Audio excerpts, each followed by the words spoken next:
కూడి వచ్చిన సంఘస్థులందరికీ నా హృదయపూర్వక వందనాలు.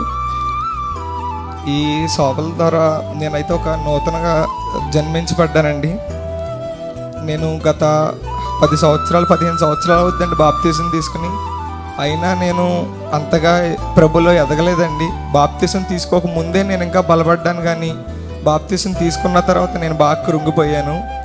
నేను సేవకు కూడా ట్రైనింగ్ అయ్యాను. ట్రైనింగ్ వెళ్ళి అక్కడ అభిషేకం తీసుకున్నాను, కానీ నా అభిషేకాన్ని నేను మర్చిపోయి నాకు ఇష్టానుసారంగా నేను ఉన్నానండి. నా దేవుడు పని మర్చిపోయి నేను నా సొంత ఆలోచనలు, నా సొంత పనులన్నీ చేసుకుంటూ నా జీవితాన్ని గడిపానండి.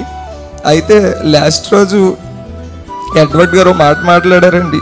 17 సంవత్సరాలు ఉన్న యోసేపునే వాడుకున్నాడు, నువ్వేం చేస్తున్నావు అని కరెక్ట్గా నా వైపు తిరిగి అన్నారండి. ఆ మాట అనేటప్పటికీ నేను నా యొక్క పని మర్చిపోయాను, నాకు ఇష్టానుసారంగా ఉన్నానని అప్పుడు నాకు ఒక భారం కలిగిందండి. ఇంకా ఆ రోజు నేను ఈ సభల ద్వారా ఒక నూతనంగా జన్మించబడ్డాను. ఈ సభల నుంచి పాస్టర్ గారు కూడా మధ్యలో అడిగేవారండి, నీ సర్టిఫికెట్ ఏం చేస్తున్నావు నువ్వు అని. నేనైతే పాస్టర్ గారు అడిగిన మాట కూడా సమాధానం చెప్పలేకపోయేవాడిని. కానీ ఇప్పుడైతే నేను ప్రభు దగ్గరికి వచ్చి అడిగానండి.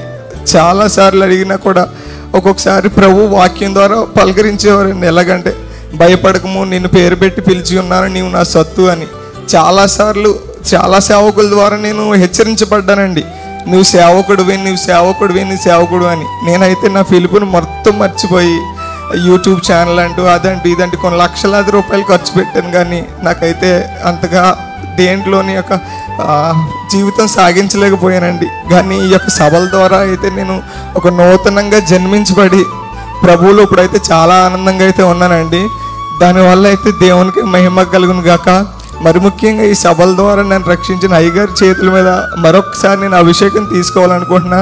పాస్టర్ గారికి చిత్తమైనప్పుడు, ఆయనకు కుదిరినప్పుడు ఆయన చేతుల మీద అభిషేకం తీసుకుని సేవలో సాగాలని మీ అందరి ప్రార్థనలో నన్ను అయితే జ్ఞాపకం చేసుకోండి.